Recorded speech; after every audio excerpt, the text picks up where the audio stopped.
How's it, everyone? We are the Joy Schtick Show. Your three favorite friends from Hawaii are back to talk story about what brings us joy in comics, video games, and pop culture. We'll share our shtick with you, so stick around. If you fancy what you hear, please like and subscribe on the platform you frequent. Your support is greatly appreciated. If this is your first time, mahalo for spending it with us. I'm your co-host Drake. That's Thomas. What up, what up? And that's Scott. How's it? Welcome to the Joy Schtick Show. Tonight we have a bunch of topicos, and I think we're gonna take a quick moment to talk about a Hogwarts Legacy, because I know some of us have it, some of us are waiting to get it, and I've been playing it nonstop. It's almost been ruining my life. Is it gonna ruin your Valentine's Day? Because that's gonna come out this week. Yeah, as well. Valentine's Day is pretty much mañana. In English, that's tomorrow, and it may or may not. But Gracias, maestro. if you're a Hogwarts fan, it might, just because the game has been getting lots of reviews. Pretty much, it's going to be game of the year, potentially game of the decade or century. We'll see how it goes. But I know since I've been playing it, it's been very hard to stop just because how immersive it is. In terms, yeah, but you like open world games, yes, right? Like that's your thing. That's your niche. That's my shtick. Yeah.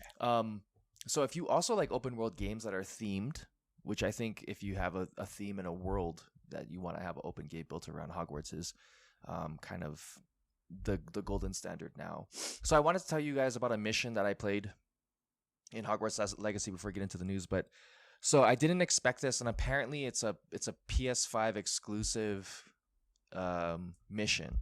So in Hogsmeade, you have the opportunity to purchase a shop.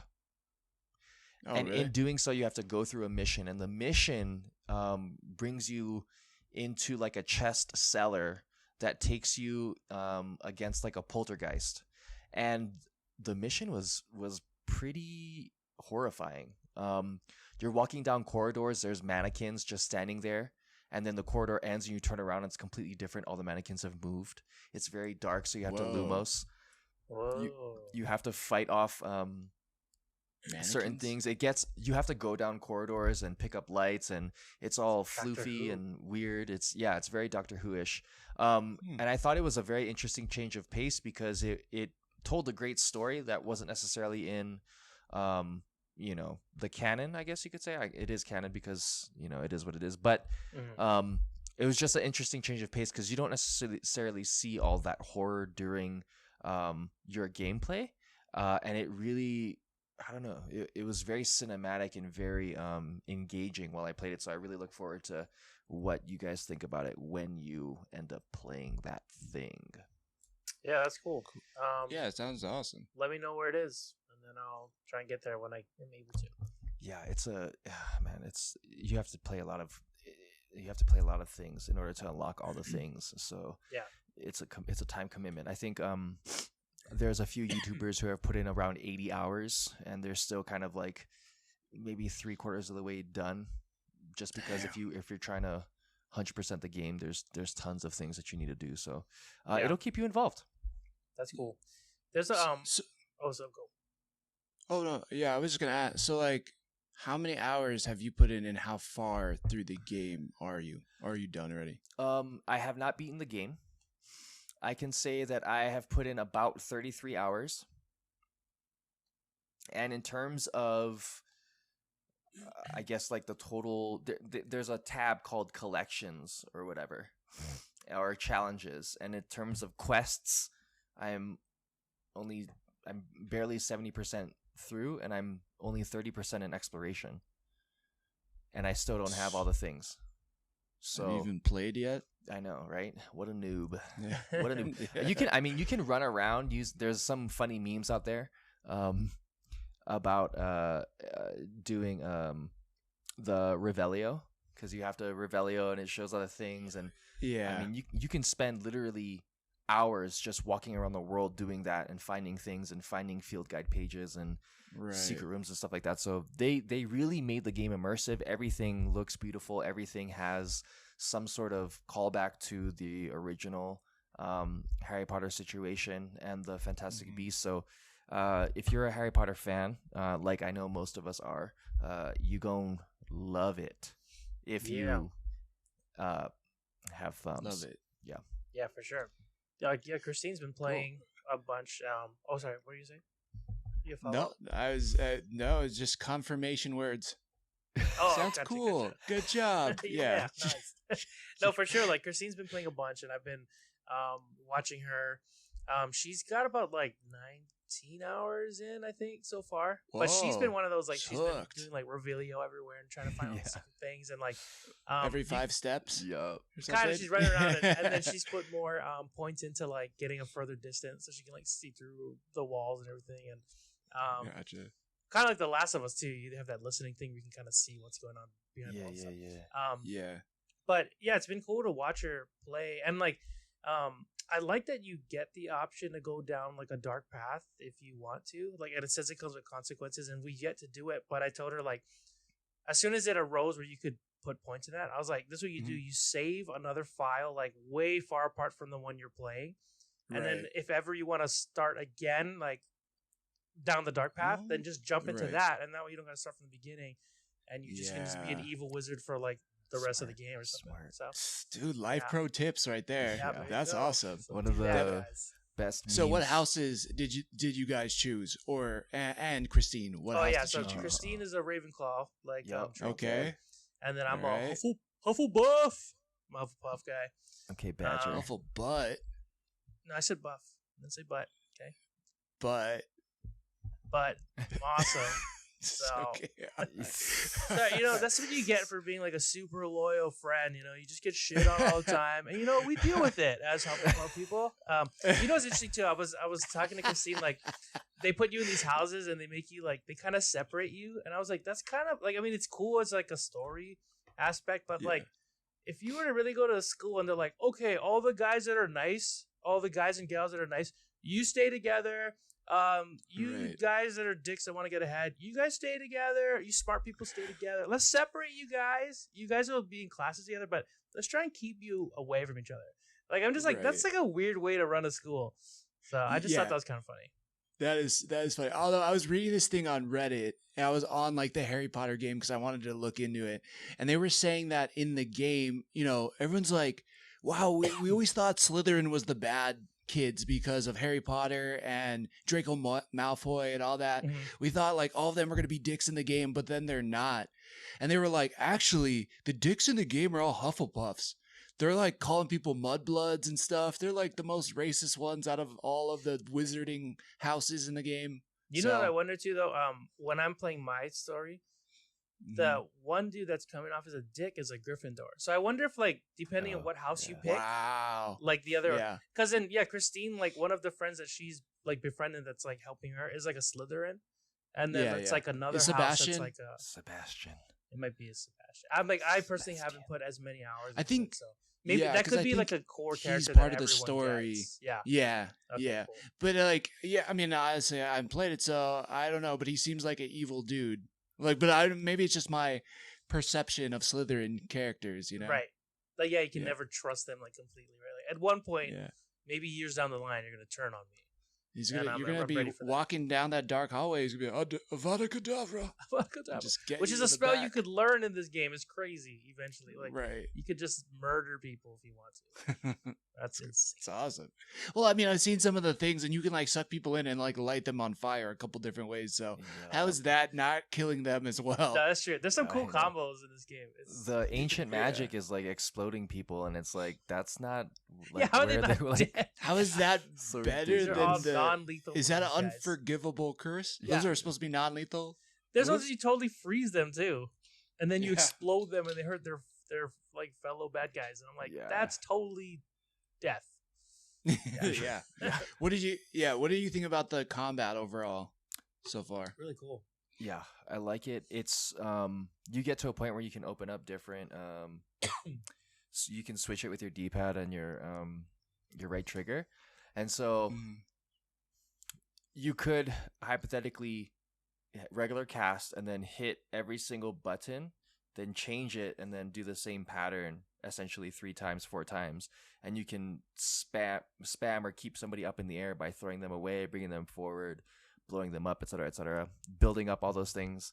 And when you get your transformation spell, you can put essentially like a skill point in turning bad guys into exploding barrels, and then you can throw those at people. So there's a lot. I think the combat is really deep for 5 buttons.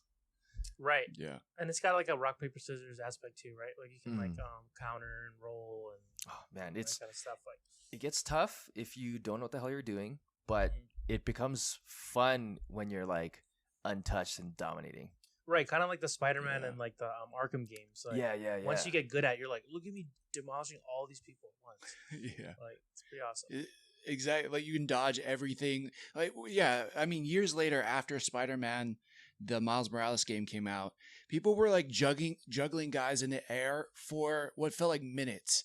They were like uppercut, bam, bam, bam, bam, bam, throw them away, web zip them back, punch, combo, lightning strike, bam, bam. Like it is ridiculous. I don't know how that must be like the only game you play, but I have a feeling if this game, it seems like it's doing well. From everything that I've heard, it's like flying off the shelves. So many people, I think it broke the record for how many people were streaming it at one time on Twitch. So it was like the most streamed game, before it even came out. It was like 1.24 million stream, like people watching, something ridiculous. And that many people were all watching it when it was coming out. So it sounds awesome. I'm assuming DLC will probably be in the works. I heard that even though Quidditch isn't in the game, that there are signs that they leave the door open where they could add a DLC maybe down the road or anything. That's what Do I you was think thinking that's too. possible? Yeah, I think so.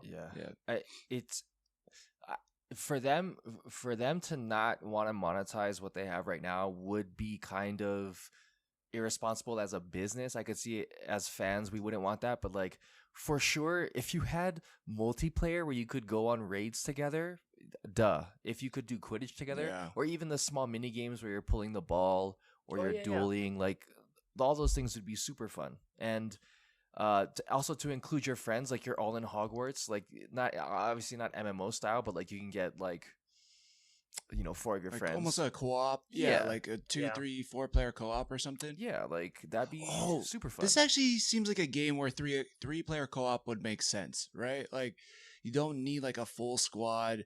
Whatever it is, like some type of quest. What do they call it? Like a raid.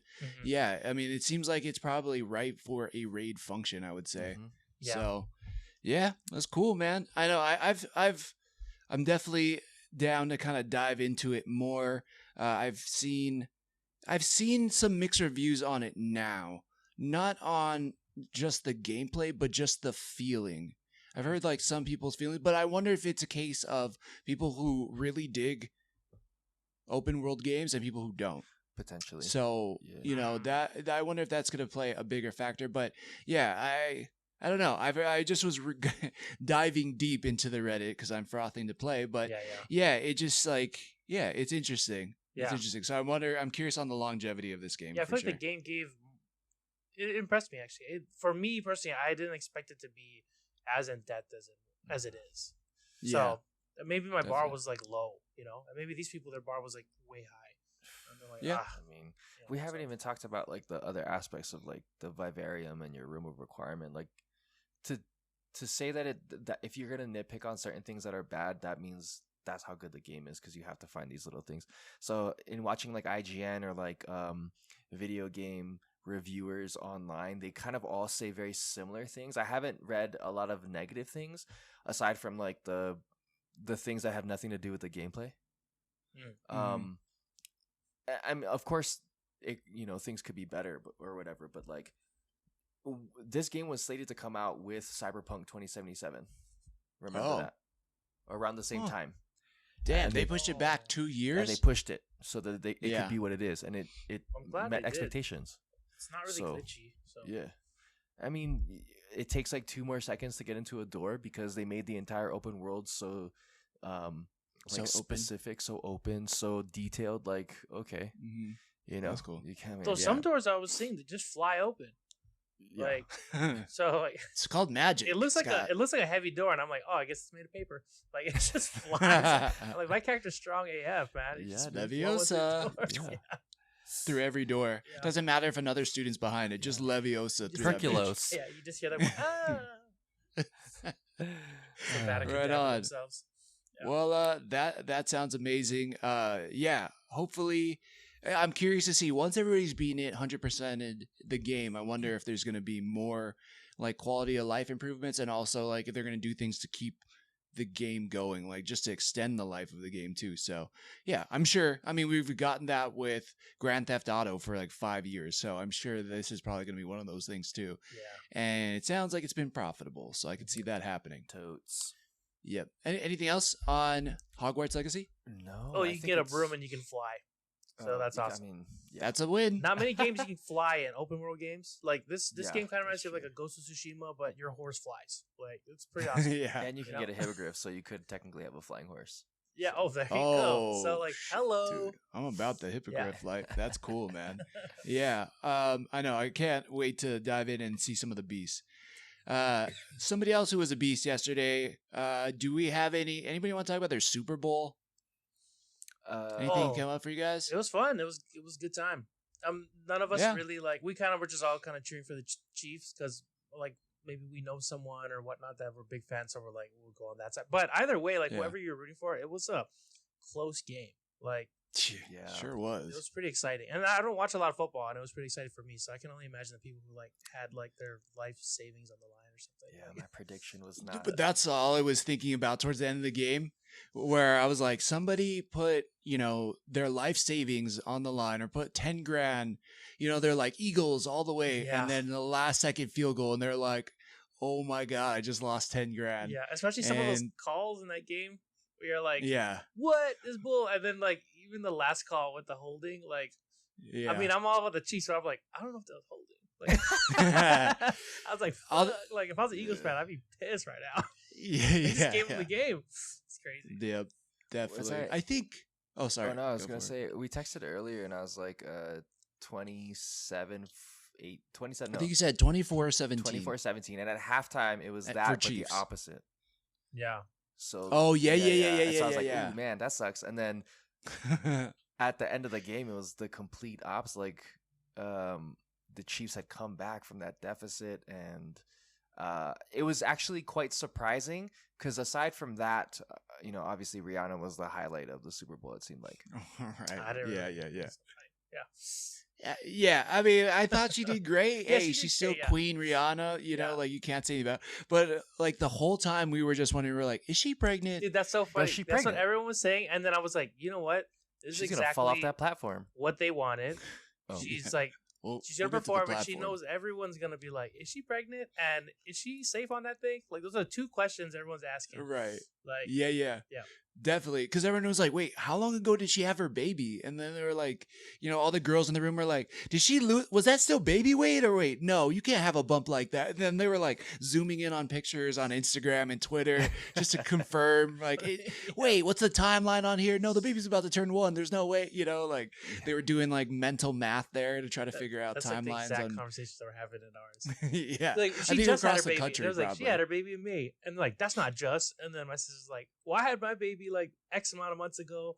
And like, it's hard to Yeah. lose weight. And I'm like, Right. yeah, but she Rihanna. Like, she got money and shit. Like, yeah. was- She got personal trainers and private She's chefs. worth 1.7 bill. yeah, I'm like, Yeah. I don't know. It was just all this Yeah. thing. And they were like, yeah, she's probably pregnant. Like, it's just so funny how like, you're like, oh, it looks pretty cool. Like, you're appreciating the show, and you're like, she's probably pregnant. Like, the whole time. Yeah, exactly. And then the half hour was done or whatever, and they were like, oh, that was a short halftime because everyone's preoccupied having this conversation. Yeah. We like instantly, as soon as the performance was done, it was like Entertainment Weekly or like People Magazine confirmed she's pregnant again. It was like not even like 5 minutes later there was like an article out because they probably broke Google for how many searches people were like trying to Rihanna pregnant now, I know. but she killed it. Some of the other funnier things were, people were pulling out every what is it, like Sesame Street kind of scene with Elmo dancing on the moon. Oh, or the There was one sperms of on the egg. Is where the eggs are like Gosh darn, Teletubby, man. the sperms that dancing in her egg in her belly, like da da da, Can't just unsee it. bouncing around. Yeah, Yeah. there's that. But yes, crazy game. The other thing that Super Bowls always do amazing, and something I look out for now, which they hook you, is the commercials. And then also trailers, and we got some insane trailers that dropped during the Super Bowl. The only real funny commercial I remember is the Will Ferrell one. He's like a zombie. He's like driving some car. I don't even remember it that well, obviously, but he. Oh, and also there was a Miller and Coors Light commercial because we were all debating like, how come there's like a Miller Coors commercial and why are they like tag teaming this commercial? Well, like Budweiser lost their contract last year and that's why. So for anybody who's wondering, that's why. And then at the end of the commercial, a blue moon gets dropped on the counter. Yeah. That's why. So they bought into the new beer contract. And then also Will Ferrell, he's like a zombie in one and he's like something else in another. It's like for an electric car company. But obviously it wasn't good enough for me to remember what he was advertising. But yeah, anyways, I think we can either dive right into trailers or before we do, I want to talk about something I got to do over the weekend, which was really cool. It was local here from here in San Diego, which was Black Comics Day. Really cool. It was a great time. We got to talk to so many awesome independent comic book writers, artists, just creators out there, and just kind of celebrate them, Black History Month, and it was just cool. Like I had a really, really good time, and so many comics that probably wouldn't have been on my radar if I had not gone to this event, and now I'm like huge fans. I probably got like 5 different books from issue 1. Nice. So yeah, man, it was cool. They had a couple different panels that were stacked, so yeah, it was a good time. Oh. Yeah, I'm gonna pull up some of the people I want to give a shout out to. Somebody ask a question while we're at it. Oh, so in regards to this event, where was it located? So it was located at the south end of Balboa Park. So if you've ever visited San Diego, Balboa Park is a huge attraction. But specifically, the venue is called the World Beat Cultural Center. And I think it's like an African-inspired like cultural center. But yeah, it was tight. Yeah, it was a cool, just like a cool environment. It was kind of booming. When you got, it was half outside. Mainly, like most of everything was going on the inside, but there was a couple tents and tables set up with different artists on the outside. But I'm gonna just give a shout out to one being, where did he just go? All right, Brandon Michael. Check out Heavy Play, his comic book, a story about a hero from Detroit. Yep. Who, he kind of is a part of this gang war, gets shot, gets put into a coma, and when he's in a coma, he wakes up from it, like these powers get unlocked in it. The cool twist about his character, though, is he can only channel his powers while he has his headphones on. Oh. And he's listening to music. So just really cool. That's so really shout cool. out to Brandon Michael. He was super change cool. His powers depending on the genre? Hey, go pick up Heavy Play issue number 1 and hit up Brandon Michael 86 on Instagram. Another shout out to author Brian Lambert, just an all-star guy. Yeah, man, it was really cool just rapping out with him. He was one of the panelists on day 1 and really kind of spoke to his take on cultural issues, on woke, on social justice warriors and all that. And it was just a really interesting take. Maybe we could find a way to kind of do the long form video version of the panel. I wasn't able to record the whole thing because my arms are weak.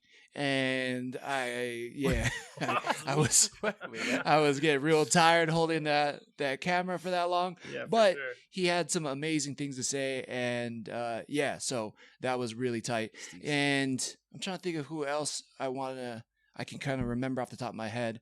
I know his name is D Nans on Instagram, and Miss Cromer. They were really cool. Shout out to them on their book God Complex. There was Robbie Anderson Jr., he built or wrote a book and drew a story as well, I believe.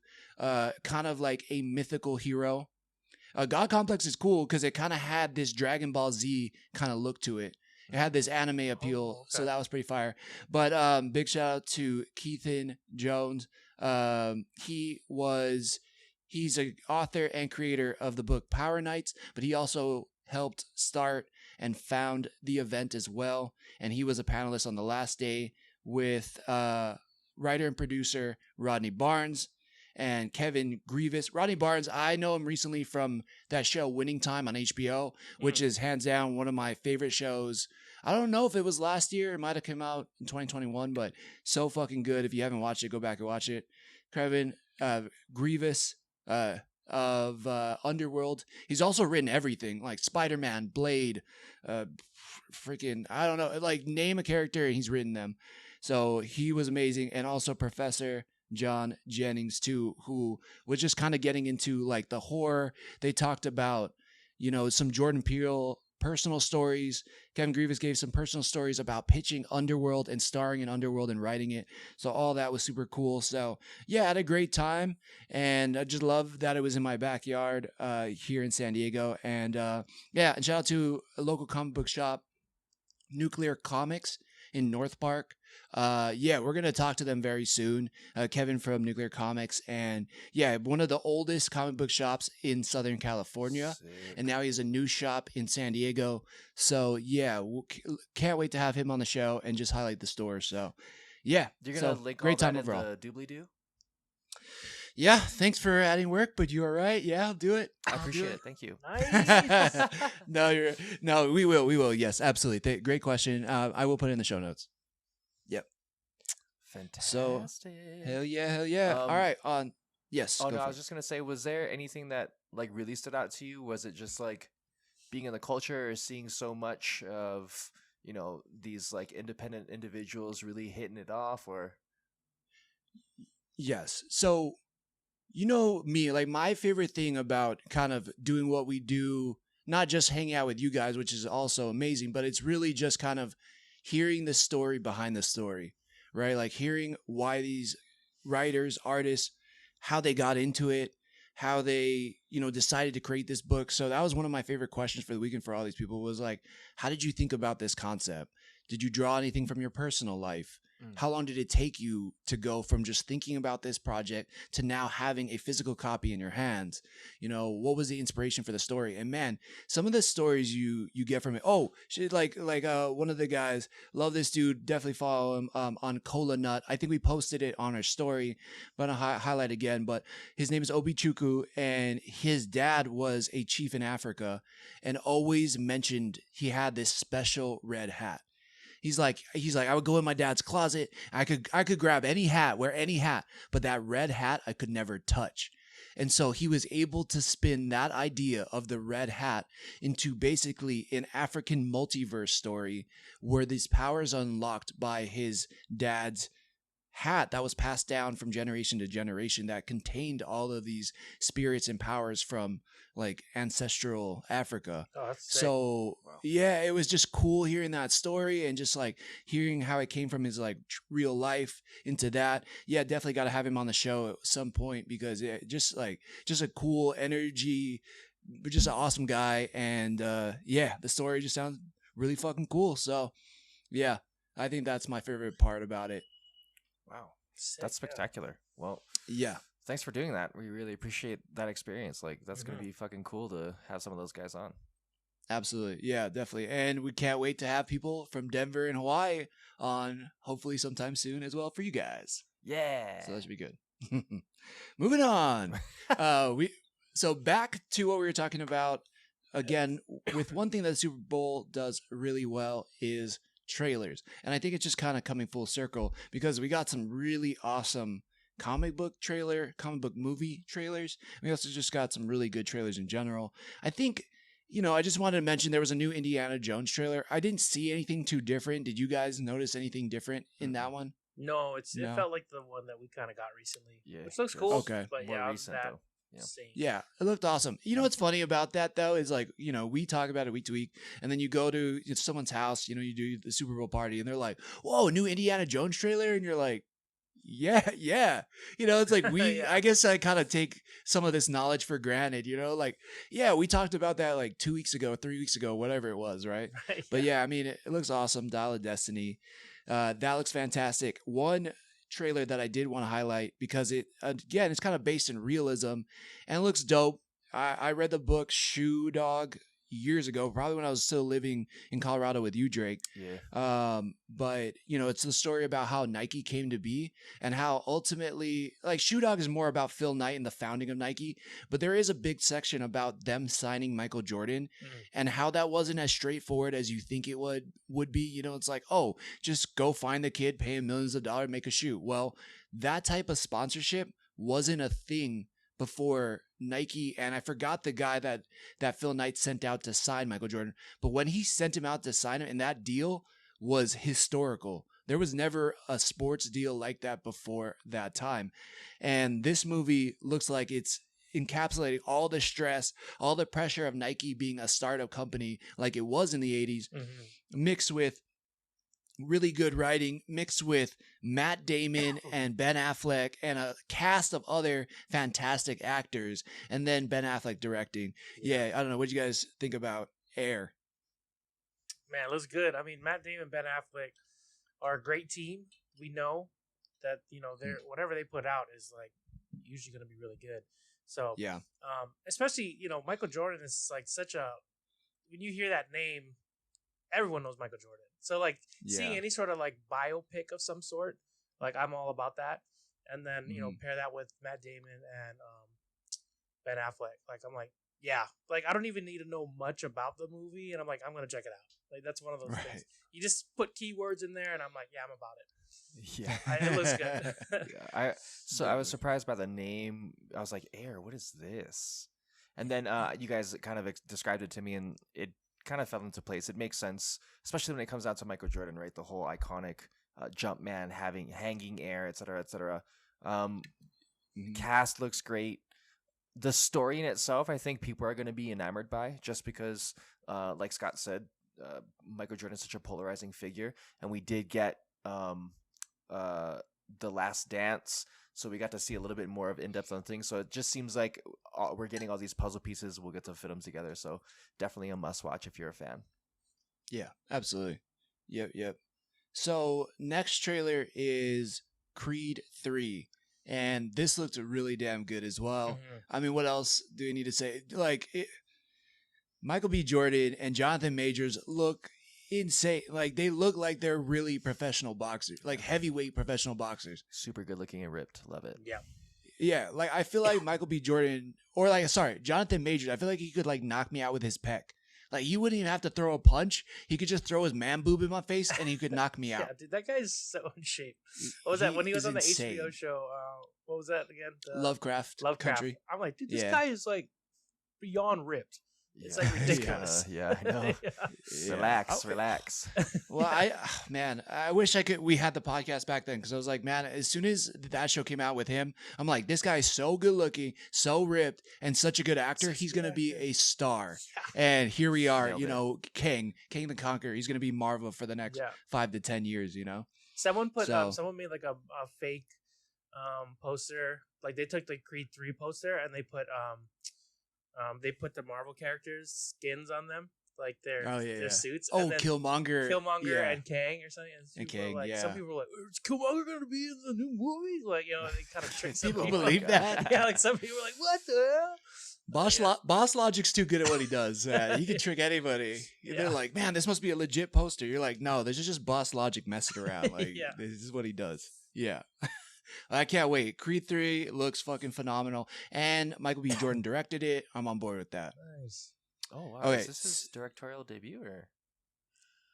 That I don't know. I want to say maybe. I know he was very, very much talking to Ryan Coogler about how to do everything. Oh, sick. So I don't it's definitely all him, but I know he's had so much time in the industry just learning everything that. Yeah, I mean, I have a feeling it's gonna be phenomenal. Yeah, they're like around the best people, right? It's that's like a masterclass in itself, just being able to ask questions to these like big directors you get to work with. So yeah, cool. Exactly. And actually, kind of quickly to jump back to Black Comics Day, the panel was mentioning a lot of kind of Ryan Coogler and his effect on the industry and for like the Black community in comics and everything too, which was like, by all accounts, the guy sounds like an incredible stand-up dude. Like just from what I've seen, but also what he's done for that culture and the community too is pretty cool. So I support it. All right, Guardians of the Galaxy Volume 3. Why was that so hard to say? Shit, this looks good. That looks so good. I love They Guardians of added the Galaxy, and like, yeah, even just a little more. It seems like this is the full trailer. They may be longer, but some of the parts we didn't get. This is some of the stuff they got at like Comic-Con, right? Like Yeah. some of the stuff with Yeah, we got to see Rocket. more Adam Warlock. yeah, more Adam Yeah. Warlock. There was like another More Peter Gamora Quill stuff. moment. Yeah.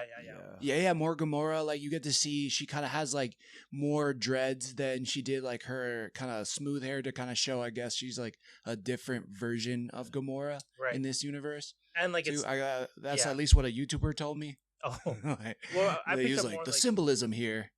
oh, Yeah, I was like, oh, okay. So, yeah, I that guess sounds so. right. I picked up more like her characteristics. It seems like she's just kind of an asshole. What they call her in the thing, like she's like you're a dick, or Oh yeah. Will was like, yeah. And then what was it? Drax kind of like seconded it or something. I thought that was funny. Like another Yeah. character was like, yeah, you're kind of being a dick. So I'm like, okay, totally different kind of character. So that's cool. We get to see like she gets to be back in the movie, but like a different type of person. So that's cool. Yeah, that's fun. There's a little moment where he hits on his sister or not his sister. Nebula at the end. Yeah. He's like, it sounds like you two should be together. I thought this is the part where he calls her dick. He's like, you're a dick. She's like, it almost sounds like you two should be together. And then he looks at her. He's like, oh, I never noticed how dark and black your eyes are before. And she's like, what are you doing? Yeah, she's like, my father ripped them out and changed them or something like. Oh something yeah. dark. Super dark. He's like, well, yeah. just they look nice or they're pretty or something. So ridiculous. I love that we're getting that Peter back a little bit, kind of sillier, Yeah. back like kind of a flirtatious guy. Like he's like a simple dude at his core, like Yeah. mopey Peter has been like, it's understandable, but I kind of am down to get back a more silly Peter in some ways too. Yeah. Even though we see him screaming and crying and all that stuff too, so it's gonna be emotional. We even saw like a little Winter Soldier otter situation. Oh yeah. Lola, I think is her name, and from the comics. Oh, okay. Yeah. I mean, that movie looks exciting. Like, I'm ready to watch it. I think he's bringing it home. By all accounts, it looks badass. And then Groot falling on Adam Warlock. Like the Groot-Adam Warlock fight is going to be epic. Yeah. Oh, there's All also right. a couple scenes you see for like a second where like Drax has got like a blast in his chest and they're kind of Yeah. dragging him and then maybe he dies, Maybe it's Drax who dies or something. I think they all he's die. definitely dying. Yeah, Yeah. you think? No, I don't know like, if they all die, but Everybody's maybe dead. Yeah. I wouldn't be surprised if like even two of them die or something. You know what I mean? Like more than one. I wouldn't be surprised if more than one died. Definitely. I wouldn't be surprised if Drax, Peter, and Rocket goes, but Rocket out of that group is the only one where I'm like, I hope there's still a chance. Oh. Because it's like, all Bradley Cooper has to do is just show up to a recording booth. It's like he doesn't have to go to set. It's like, come on, just keep playing Rocket. Yeah. For the love of God. Like, I just love want Rocket and Groot forever. Like too. they could be a part of the new Avengers. I'm cool with that. So we kind of touched on some multiverse stuff in that trailer. This was by far the highest surprise.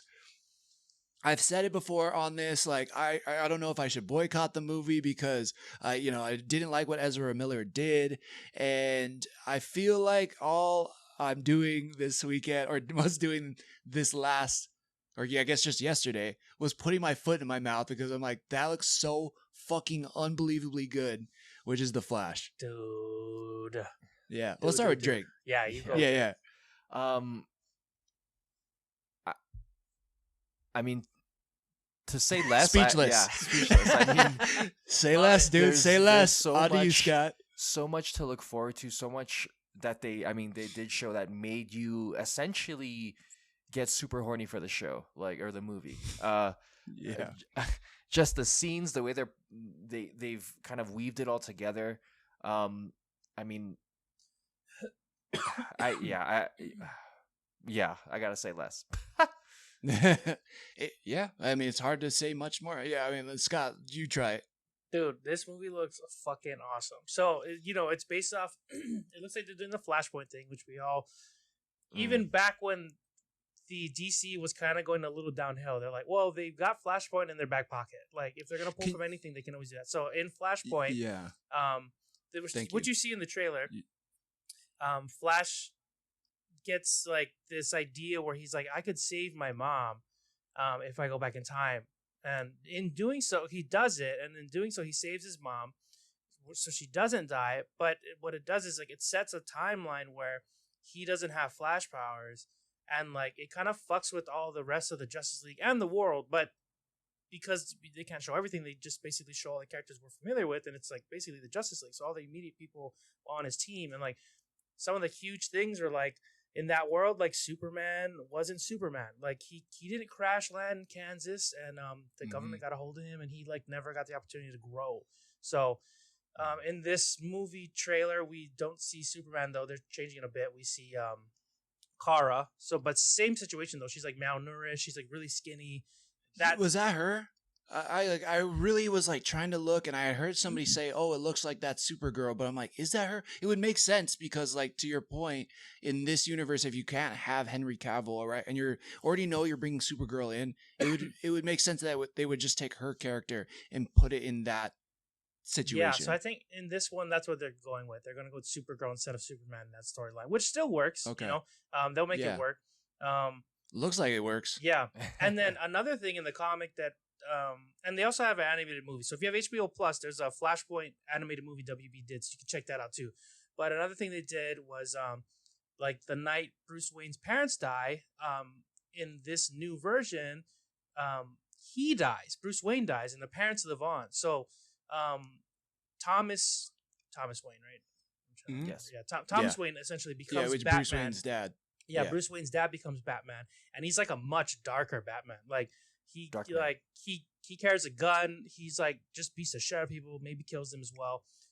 And in this storyline, I don't know if they're gonna do this, but like his mom becomes the Joker, which is pretty interesting. But so in this movie though, we get to see fucking Michael Keaton coming back as a Batman. And like so in this, I don't know. I mean, they can do whatever they want in the movies, right? They can take like the central story and then change it however they want. So this could literally just be like the Michael Keaton from that Batman that we know of, or it could be like the Thomas Wayne kind of like in this universe. Like it was a weird thing where like he was Batman, he was Thomas Wayne and he became that Michael Keaton Batman. Like so, I don't know, like, but it seems like they're probably just gonna go with the Batman '89. So I got a theory. Yeah. I got a theory. One, I mean, Michael Keaton in the trailer too had some of the most badass moments. Oh my god! Yeah. Where he swoops down and just picks up these dudes and just drops them from gliding. So like yeah, I guess you're right. I guess it is kind of like Vulture. Straight from the but Marvel I mean, movies. it's just amazing that they can keep doing Batman and keep doing new things with him that I hadn't seen before. And then you're like, holy fuck, that was super cool. Like, how'd they think of that? It's like, that's how good the character is. Yeah. You can keep finding new ways to do things that you think you've seen him do everything, and they still find ways to surprise you. Yeah. I mean, we've even seen it with Ben Affleck in this, but we'll get to that. Mm-hmm.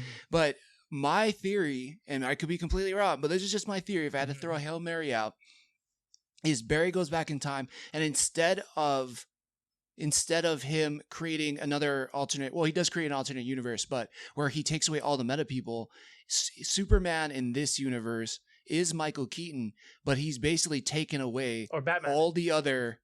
Sorry, Batman. Okay, yes, good. But he's also stopped all the other metahumans, aka Superman, Wonder Woman, Green Lantern, all that from ever being formed too. So that's why when we see Michael Keaton's Batman in Batman '85, it's just him. Because Barry is the reason for there not being any other superheroes. That's my theory. Would be a good reboot. Oh, so that you get like, so basically not retconning, but kind of explaining why when you watch that original movie, it still stays in canon, but why it's just Michael Keaton's Batman and nobody else. Oh, that could be cool. But then you still get Kara, right? But we don't, as we see though, she's still, to your point, it gets captured and all that. That doesn't change Michael Keaton's story in any of the original Batman movies. For sure. But I'm just, I'm wondering about the whole Wonder, because in the comics, the Wonder Woman, what is it, Amazonia or wherever they're the Yeah, Amazons in Themyscira. Themyscira. Sorry. Yeah. Themyscira goes to war with Atlantis, and Right. that's what's going on too. So like, Yeah. they're probably not gonna have all that. That seems like a lot of money to try and film and put together. And Right. explain, I don't even know if they mention it, Yeah. to be honest. Like, which is fine. you know, right. Yeah. So, and they maybe don't have to. And, you know, Barry could still think he's the reason why there's no Wonder Woman or Aquaman, you know, and that may not be the case. They don't even need to tell us in the movie, but they could use it as like a backdoor explanation why Michael Keaton's Batman never teamed up with any other superheroes. Right. Because Barry's retrofit caused that to happen. I don't know. That's true. Well, and also they only came together because like Darkseid, right, and stuff. So maybe Darkseid didn't happen yet. Or Well, maybe he's not have. even on track to happen. Yeah, right? because it wouldn't have because we see in this trailer too, which is it's definitely feels like an end of a chapter, right? Because we see General Zod, and General Zod, as we know, in the Zack Snyder universe, DCU, it all started with Man of Steel, in which Henry Cavill Superman fights General Zod. So, and we see him come to Earth at some point and just start wrecking house. And since, like Barry says, I created a world with no other metahumans, it's probably up to Barry, other Flash, Supergirl, and Michael Keaton's Batman to then stop General Zod's those heroes. Mikey, and or Ben Affleck's Batman, because we got a bit of and some or action shit. That's like, true. Him with the grappling hook and like being dragged, it looked like yeah. or whatever. I almost feel like, again, this is just I could be completely wrong, Right. and it might not happen this way. Who knows? But I'm thinking Ben Affleck is the first part of the movie, and he's warning. There's a mission that breaks out. Maybe Barry helps him or something like that, and then Barry goes, where he says, I can fix everything, and then then goes back. Yes, and then Ben Affleck's. Yeah, where he says, "Hey, you could destroy everything." Right. I think maybe Barry does go back, quote unquote, destroys everything, still ends up having to save it, but he then erases Ben Affleck's Batman from ever existing. Right. I don't know. This is my theory. Because then by the end of it, right, like by the end of Flashpoint, he goes back again, and he tries to reverse it back. They're like, you can't. Like he realizes like. His mom has to die. Like his mom always had to die, so he has to go back. It's like and watch the Nexus point. Yeah, and Doctor Strange. Right, and then it resets it again, and he thinks it's going to reset it back to normal, but it sort of does. But there's still some changes, which would justify the whole new thing that James Gunn is going to do now. So, so that'd be cool. But in this one, like, when he comes back, he doesn't have his powers. He runs into his other self, who doesn't have his powers, which is different than the comic, but. They showed that thing where like it looks like he's probably gonna still maybe reach out to Batman and like try and explain the situation and then like try and recreate the experiment that gave him his powers. So we saw that in the trailer. It looks like it went through him and the other Flash, which in turn could cause like we don't know if the other Flash is even gonna be like a good dude. Like you know what I mean? I was just gonna ask you, what's the chance he becomes Reverse Flash? He could very well become because there's all these things in the trailer. If you look, like the other Flash that's in that timeline, he wears a lot of yellow. He's got yellow headphones that look like kind of little lightning bolts. He's got a yellow jacket, and then as far as we know, he doesn't look like he's aware of any of the powers and stuff. But he could be experiencing it just like Barry for the first time, like getting these powers, learning about it. But then he could just take a different turn on like his interpretation of what power means and stuff. So. It's man, I'm so excited for this movie. There's a lot of things they could do with it, and there's not a lot of things that are super clear, but the visuals look fucking insane. The stuff they got him doing as the Flash looks insane. The suit, it looks pretty cool now. Like at first I was kind of against it, but it looks pretty sick. 100%. I'm on board with it. Way better. And like, oh my god, some of the stuff they got him doing like that freaking like they got him doing like that tornado like wind kind of shit going like. Straight out of the comic, like making a tornado and throwing. Yes. Like, oh my god, it looks so fucking. You know what good. I tried watching over and over? There's a point where like both Flashes, like they put their heels up against each other. Yeah. They like zip together and like their heels kind of connect. Yeah. I kept thinking like, how the fuck did that work? Like it just was such a weird shot, but also when I see it in theaters, I know that part's gonna blow my mind. It's gonna be like, that's so cool. That's a good point. It looks so cool, but it's like, how did they choreograph that? Like if they were like, okay, I'm gonna run, I'm gonna spin, and our heels are gonna touch. Like what? Yeah, and then we're gonna boost off each other like running blocks, like sprinting blocks. Like Scott, are you gonna try to purchase that ring? Dude, you know, I immediately thought about like. The ring is so dope. That ring, and I want to see how much that costs. For real, dude. Like when I saw that, I was like, "Oh, Scott." Cool. Yeah. His suit, his suit. If that suit pops out of that ring, dude, which it's gonna. Like it's gonna, man. And oh god, the ring looks so. How it like spins, then opens up, and then you could see like, dude, they crushed it. And I was like, James Gunn is probably just trying to hype up DC. Like, this is the best comic book movie I've ever seen. Yeah. And after seeing this trailer, I was like, oh shit, maybe he was serious. Yeah, maybe this was the best comic book movie he's ever seen. Because going back to the Snyder Cut, my favorite part in the movie was when Flash is like, I gotta reverse time. And then he fucking does. Like, I was like, that's so cool. Like, I'm excited for the Flash movie. And like, it seems like we're gonna get a lot of that in this movie. Oh my gosh. Yeah. The only sad thing is like, you know, it's Ezra. So like, chances are, like, I don't support anything he's done and stuff. That guy needs help. But it's. I hope we get to obtain some sort of Flash going forward. Yeah. Like whether they get a new guy, a Wally or something, you know, so just a new character to represent the Speed Force and like that sort of like visual greatness that you can bring to the screen and stuff. Like, yeah, I mean we could speculate all day, but I just wonder if this movie makes $1 billion plus, like, you know, what do you do with Ezra? And then like does like, let's say Ezra, you know, they're like, okay, Flash 2's coming out, but then he does all the same shit, or they do all the same shit all over again. Then it's like, you know, are we back to square one? And then they're gonna be like, we need to find a new person to play Flash. Yeah, I'd say if the movie does well, I mean, money talks. So like, if he makes a shit ton of money, I don't see a future where they're not gonna be like, hey, here's the deal, you're gonna go through some sort of rehab thing. You're gonna like disappear for a while. You're gonna fucking get your shit together, and then if you want to work in this like industry and like, dude, like you're gonna be the Flash, the biggest shit in the world. Like, or you're gonna just get your shit together, or we can just get someone else. Like, what are we gonna do here? He can be Reverse Flash and be himself. Which it seems like we're gonna get because he's both the Flashes in this movie. So maybe the whole thing was method acting. Yeah. I saw somebody took that scene where they're like, you know, he's pushing up himself against the wall of the house, and he was like, great, now there's 2 Ezra Millers. The world is in double danger, or is in like twice as much danger.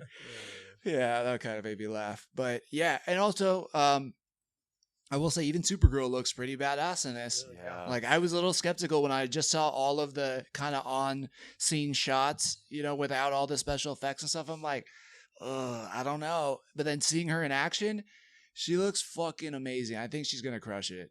Something Kaye. I don't know what her first name is. Kale. Sasha Kaye. Kale. Kaye. Is that what it is? I don't know what it is. Kaye? She's American, so. Yeah. But she looks tight. I'm stoked. It's dude. That is gonna. That blew me away. I would just say that it blew me away. It comes out in. Good question. June 23rd of 2023. Nice. So 1 month to the day before my birthday. It's going to be sweet. Put that day in. That request day in already? Yeah, you better. Take the day, a Flash day. Just watch it like 2 or 3 times. I might need to. Yeah. All right. So something... we are now into the review portion of the show, and we're kicking it off like we always do with our quick reactions and review to The Last of Us. What did you guys think about the early release episode of The Last of Us, episode 5? I watched it on a Sunday just because it felt weird to watch it on a Friday. This is a point in time where I was playing Hogwarts, right? So I wasn't able to kind of get with the game situation. So this was kind of where my game ended and the show began for me. Where you're getting introduced to not Frank. What is that guy's name? Sam and Henry. Yeah, Sam and Henry. Thank you. I thought the story was enjoyable. It wasn't having not played the game. I think it was a little foreseeable in that sense. There were moments that we can talk about post that I was like, what's going on? But other than that, I still think the show's doing really well. It's giving me drama. It's giving me action. It's showing me more of what I want to see. So, yep, good to go. Nice. Right on. Yeah. What about you, Scott? Yeah, I mean, I thought this episode was good. The action was crazy. There were parts that were just like the game. Like I remember that part in the game where you got to work your way up that street because there's a sniper going at you. And it's pretty cool. That part was ripped because when I was watching, I was like, that part felt the most like a video game. I mean, there was touches throughout this episode where I'm like, oh, that seems very video game-esque. Yeah, like zigzagging through the street. Oh, let's go down to the tunnel. That's a safe way to do it. And you're like, oh, great. Of course you got to go down to the tunnel. And there's usually 1,000 monsters down there. That freaking like tunnel that kind of was stuff. AF. But yeah, the street part, like there was of course a lot more guys though. So it's like there's a dude sniper at the end. If you show your face, he's just going to shoot at you. You got to work your way through the houses, and then there's like enemies in there. Why they don't get triggered when they hear a gunshot, like initially, I don't know, but it's a video game. So yeah, then you got to go out, take guys out stuff. But it worked in this. There's one thing like I thought that lady was gonna grow on me. She didn't. I still didn't really fully like. I like her. Oh, really? I like her as an actress and stuff. But yeah, I still didn't fully like believe she could like control all these people. She just, I don't know. But you know, I mean, you can't help. That's just the way she sounds. So it's like.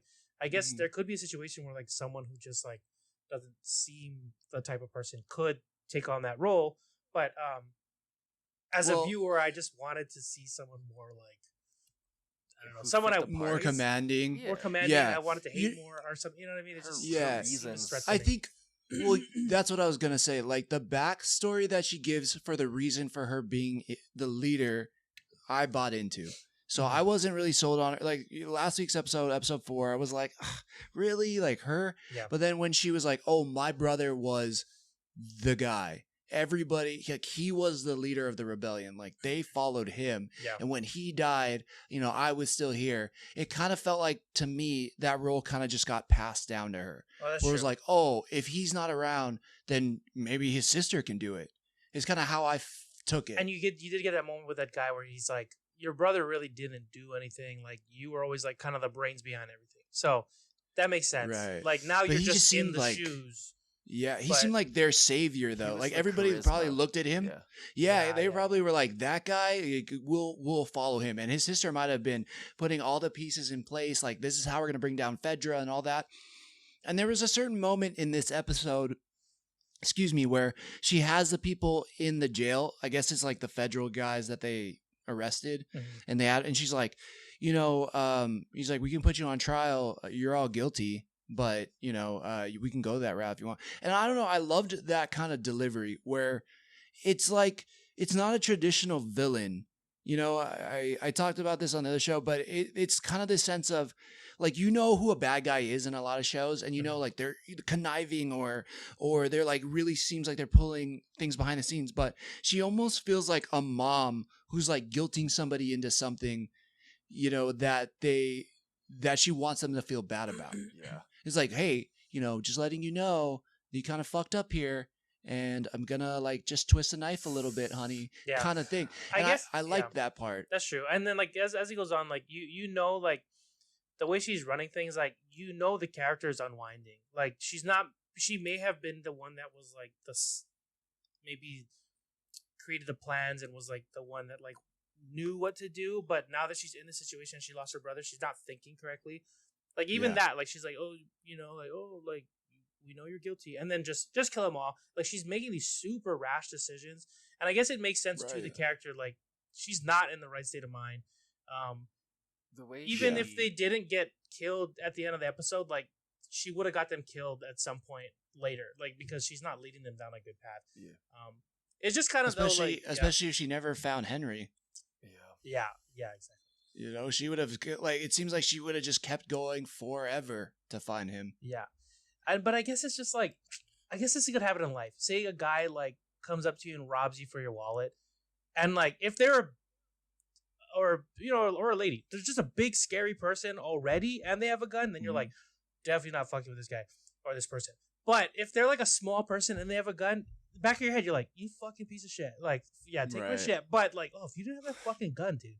Like, fucking, like, you know what I mean? Like, I would take you down right Yeah, exactly. now. And that's how she felt. Like, she's just in a position of power, and she has the power. And like, but the way she is, I'm just like, I don't buy it. Like, take everything away from you. You're like, I'm not intimidated by you. Like, I'm intimidated by the things you have, not you. So like, that's how I felt. Yeah. No, 100%. Maybe that was the point. But yeah, and I think it also did a good job in this episode of showing. Well, Perry followed her brother. And he was her right-hand man, dude with the most epic beard ever. That guy was her right-hand man, and he had the command of the people. Like, the actual soldiers, he, like, those guys, you could tell, would listen to anything he said. And because he reported into her, and he was like, no, you're the chain of command, everybody else below him, it seemed like they had to listen to him. And he even said, like, when he was like, he walks in the room where she's in her childhood house, and he's like, oh, we were looking for you. And she's like, oh, what do you think? I left. He's like, no, we were just worried. And he kind of goes in that whole story like, hey, your brother, was this. And, he, again, it wasn't always as great. And, you come in. And I felt like she could just kind of manipulate him in the way she needed to then control the rest of the rebellion. Right. I thought that was, so I felt like I bought into it a little bit more. And some of her lines and her delivery in this episode, I was like, that's so cold-blooded. Like, when we get to the last part, and, I want to highlight specifically when the truck falls into the hole, because I think that's its own thing that we need to dive into. But when she's saying to Henry, like, he's like, just spare the kids. And she's like, Henry, kids die too. Like, what, did you ever think that maybe they have to die now? I was like, damn, that's pretty savage. Just the way she delivered the line, I was like, oof, that she does not give a fuck. She's all about revenge here. And it just shows, like, even at this time, if she had really been a good leader, she would have said, hey, there's this hole going to burst out of the ground. We got to save our people. Like, we don't need to waste manpower or bullets going to chase down one person and a brother. But instead, she uses maybe half of the people. Dang, just whacked my mic so hard. Who wasted like half of the people trying to chase them down, and then gets her ass jumped on and chewed out by a little gymnast girl. So I think that's probably why too. Like, right, like all this build up made me think like, okay. Because I hated her so much, it's almost like a Joffrey. Should have just brought that up. Joffrey was a dude who had all this power. He'd do shit. And you're like, fuck you, you damn kid. I can't wait till you die. Like, this is the same lady. Especially her, like, kids die. Like, I'm like, oh my God. Like, yeah, that's cold blood. But also I'm like, I can't wait till she dies. And then when she dies by a kid, I'm like, fuck yeah. Like, exactly. Eat your fucking face out and your neck. I don't give a fuck about you. But I think that was a point, right? I think they delivered. Yeah, then I think they delivered on it. Like, that was so sad. Had this character been tough and they died, I'd be like, cliche. But because I hated her so much, I'm like, yeah, fuck this bitch. Like, I was so so. You know what? I eat my words. You're right. It was good. But it was very satisfying. I felt. Did you have any? I think you wanted to jump in there for a second, Drake. To be honest, I don't remember what I was gonna say, but in general, get your ass in here, boy. Yeah. So I think it's doing a really great job of blending like drama and reality. I think one of the things, as you were talking about, obviously, I didn't really like Catherine. What's her name? Kathleen. Yeah. Her character, obviously we're supposed to hate or whatever, and a lot of her motives, I think, are that way to make you feel that way about her. One of the hardest things I had a hard time believing in was like at the end, like the last 15 minutes where everybody's just like, things are happening and then they're looking at it. Dude. And then they're not moving. Oh my gosh, yeah. And then something's happening and then they're looking at it. And then I get it's filming and it's drama and things of such, but like in the escalation of the situation, where things are happening, where there's zombies around, where, you know what I mean? Like it took me out of it a little bit, because in a situation you would think, oh, if you're automatically running and you're getting caught, that's one thing. But if you're staring, right, and then you're like, oh, I should probably run, and they're like, oh, let me stop it. Like, Is it that sinkhole part? Are you talking about that sinkhole part? The sinkhole yeah, part? wait, are you talking about the soldiers or the kids? I'm talking Even about the the kids. Ellie, Henry, Sam, like they're all just like so when Henry initially saw everything happening, right? And then all the zombies come through, he runs behind the car and then like touches the 2 kids, right? In my head, I'm like automatically, let's book it to where Joel is. He's by the house, right? And then they stay there for a little bit, and then Joel has to shoot everybody. And I get it; it's the drama of the situation, which if for TV, I like it. I think that could very well happen in real life too. I mean, think about it. They were gonna get literally they were hiding out for weeks maybe in that house. They finally get someone who they have to convince to help them. They're now in a city. All of a sudden, some guy's shooting at them, and they're like scared for their life. Now, boom, another truck with a bunch of soldiers who are hunting them down come bursting through behind them. Now they have to hide again. Then, boom, out of nowhere, all these zombies are attacking. Like that would be, you would have a heart attack. Like the fact that they could even move, I feel like is amazing. I mean, there's real life things with soldiers who they can't move because you're so fucking scared for one thing. Right, I think if you're a little kid and all this shit's happening, like what? I feel like it's very believable because there's just real life. Some people are runners, some people do action, some people freeze. No, I agree, and I've like listened to a bunch of podcasts where like soldiers were talking about that. Like they're all like even special forces, and they find out real quick. Even within the special forces, some people stay, and some people are like, "What the fuck are you doing? Let's go!" Right? Yeah. I think like I thought about that, but like at this point, I feel like they've kind of been through enough trauma for some of it to maybe be like instinct is to go. Like, they've run into clickers and whatever, and like so like. You've had your heart rate and stuff jacked up, and like you've been like once the sinkhole, like once the truck went, all the soldiers turned. I was like, at least Henry, like the leader, should have been like, let's fucking start walking, like let's us start kind of moving, like because they're not looking at us anymore, like, and then then they waited for the zombies to come in, and they kind of waited, like the fact that no one decided to run, I was like not one person, like everyone had the instinct to like, whoa, let's deer in the headlights, like what's going on here?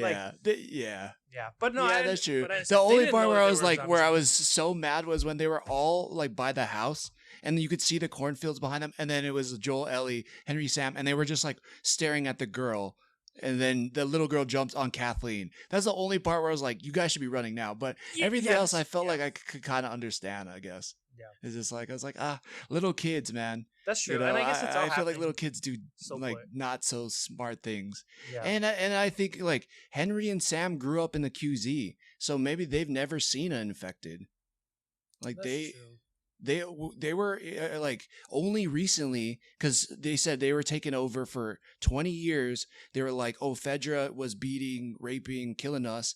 And then, it was basically a 10-day span from when Kathleen and those rebellion took over and started just brutally killing all the Fedra agents, which was such a cold way to open the episode. But then for them to also go into hiding and then start to leave with Joel and Ellie was only a 10-day span. So Sam and Henry may never have seen an infected. Yeah, that's true. And the whole thing happens in like maybe 20 seconds. Right? Yeah. Like the trunk so I completely agree. It's annoying, but I think when you compound everything and that, I don't know, maybe the game gives more backstory to them than the show did. To me, like it made sense. And I was like, it's frustrating, but I also like had to think about like, how would I act? And honestly, I don't know. And I think that I probably, I can't say I would do anything different, I guess. Yeah, I mean, it's true. Like, the only thing is, like, because once the zombies come out, and then I'm like, okay, now you got, like less than 1% chance of making it now. Like, you had a greater chance if you started running. So maybe there's that, too. It's, like, it's easy to look at it from a outsider perspective versus, like, being there, of course. But, That could be. And then plus in the video game, if people aren't looking at you, you're running. So like, and maybe because it's based off video game, I'm like, come on, you gotta use everything you got. Like, yeah. I was more impressed by Joel making all those shots. Oh my god! Did you guys?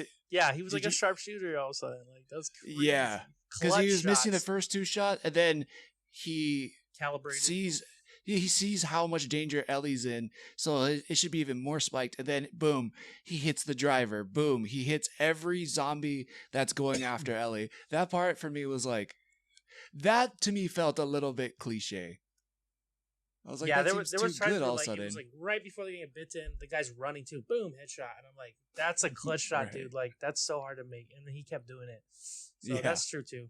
That whole I don't know, Drake. Did you think anything else about like Joel or Ellie in that moment? I mean, there's obviously like just elements again of like drama and realism, right? Like, the weapon that he has is a bolt action rifle that holds approximately like 10 bullets. So I see him put in one bullet, and he just keeps going and shots, going. So Yeah. I was thinking that too. Yeah, I agree with you on that one. Yeah. There was one other thing that in that scene that I was like, come on, dude. So it was the bearded guy, which I was like, dude, he's got to be badass, right? And he was like, just go on. Like, I'm going to take the grunt of this bloater. He's shooting it. The guy's running at him, and he's like, ugh. What was his plan? To just fucking stand there? Because that's what he did. I'm like, roll. Like, at last minute, do something. He just kind of, like, let it grab him. Yeah. And, like, again, I was like, yeah, it was like the whole, like... Is that what you use in the game for bloaters? Is that, instantly take him out? Yeah, for sure. Or at least stops them, too. Got it. But it was just kind of interesting where he's like, run, I'll hold it. I'm like, you did so much of nothing, you could have ran with her. Yeah. Like, you being there didn't stop it at all, really. Like, you could have just ran with her. But, I mean, yeah. But like, I guess, we can look back because now my thing is like, okay, well, Kathleen pretty much got out from all the zombie people and stopped because she was still so mad at Sam and Henry. Too. That was so convenient when she just pops out, well, look at what we have here, kind of situation. I'm like, how the fuck did you get here? Like, and that was another thing, too. I'm like, this is 20 years into like the zombie apocalypse. I'm like, sorry, but like, how is, this might seem mean, how does anyone look like they're eating well? Yeah. Like, so like, wow. like, all right, well, but then I thought like, hey, she's higher up. She was the top guy's sister. She could have just been like, she gets first pick on rations, all that stuff, whatever. But I don't know how she made it through all those zombies and then was like, hello. Like, did she throw on her invisibility cloak or some shit? Like, I don't understand how she got there. It's funny. She's not, it's not like I picture her parkouring across cars and shit to get there. So a lot of things were convenient, but you know what? My blockbuster explosion mind was like, this is fucking cool. Like, I thought about all these things like kind of later, but man, I must just be like such an easy watcher because I didn't think about any of that stuff. I was like, like everything felt like, that would happen. I'm just probably just too dumb to be thinking about all these extra details, maybe, because I didn't see anything like that. But except for that part with her, you throw me in that situation, I do all the dumb things that are written. Well, I run upstairs. I mean that's it. And I don't. Yeah, I was thinking, okay, if I'm anybody, Sam, Henry, whatever. If I'm Joel, everybody's definitely dead. But if I'm Sam or Henry, like everybody's probably dead still. Like I don't know if I do anything different. And like luckily, hopefully we'll never have to know. Oh, but was Ellie when she and Sam were in the motel room together? Did Ellie really think that was going to happen? Did that take place in the game? Because I haven't been there yet.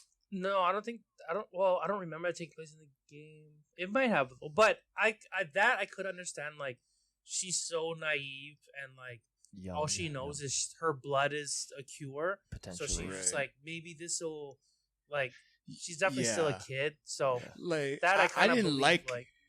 Yeah, I didn't like that choice at all. Like I was like, oh, dumb kids. I was even thinking, I was like, Drake is gonna be pissed. Yeah. But I was like, okay, yes, she's a kid. She doesn't maybe know how. Like, we don't know what the Fedra school system is like.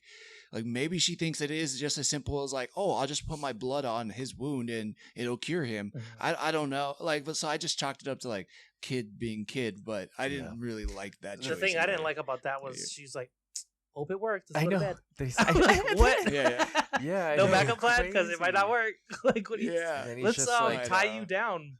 Like, something. Well, I was like, you're not gonna tell Joel after everything. I know. yeah. You know, he knows your bit, and he know like I just kids. You know, I'm just a lot of this thing I just had to chalk up to kids and the state of the world, and you know, I don't know. I don't know. When Henry grabbed that gun, from Joel in the first place, and then Henry kind of reacted. And then when he kept the gun, I was like, "Oh, this is where this is going." That was, I guess, one of the most obvious moments for me in the show in itself. But I, because I'm not there in the game, like I feel like that was the only thing that could have taken place that would have given it closure. Because it didn't make sense for Henry to come along anymore. Because that was his whole reason. That was his whole. I mean, everything that he go did. anywhere. That's what he's living for. He backstabbed the whole community for his brother. And so just because of that one thing, so it was beautiful in the sense that it was backed up behind all of the backstory that we got between the two characters, Kathleen and Henry, and then you get that kind of point of we're finally free, and then all of it just gets erased, and that's just what it's like to be in The Last of Us. So that was pretty cool. That part felt realistic though too, because like, you know, having to deal with that kind of decision right away. You just woke up, and then it's like your brother is turned, and then you're just like, you know, he picks up the gun because he's like, I don't want you to kill him, and then it's like, then he's processing like he has to die. I don't want to, and then he has to do it. Like that whole thing was done really well. And it was sad, but you can see it going that way. Like, it was done really well. Relationship too with Ellie and Joel at the end, where she's the one being Joel, and Joel is trying to cater to Ellie's kind of emotions. Like, oh fuck, she just saw her friend. She made a friend. That friend got bitten and turned, tried to eat her, then got murdered. Then the person who she thought was a friend also murdered themselves. Like, a lot of things happened. And Joel went into dad mode, and then Ellie was just like, this is what Joel means. Fuck it. And all of that with like the last like 25 minutes was so heavy, and I think worth the backstory and the annoying characters and the annoying situations. But yeah, man, it's only gonna get better, it seems. Yeah, I think Sam and Henry did it. I love them. I thought they did an amazing job. I felt so much for these characters so fast, and just the relationship the brothers had. I really believed it. I really believed that Henry was out there for Sam. And just the shock of, oh my God, my brother's turning, and then what did I just do? And just like, oh fuck, I just fucked everything up. Just that look on his face. I was like, God, I like want to see that guy in more stuff. Me too. Because he played it so well. And like so many ranges of emotions, like happy, sad, scared, frightened, like shocked. Like that guy can do a lot of stuff in basically a 1 hour episode.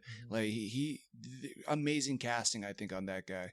So that was cool. Even and then a choice to make Sam deaf, you know, could go either way. It could just feel maybe a little agenda pushing sometimes, but I think it really did help kind of build a relationship and show that Sam really relied on Henry in a different way than just like, hey, I love you because of my family.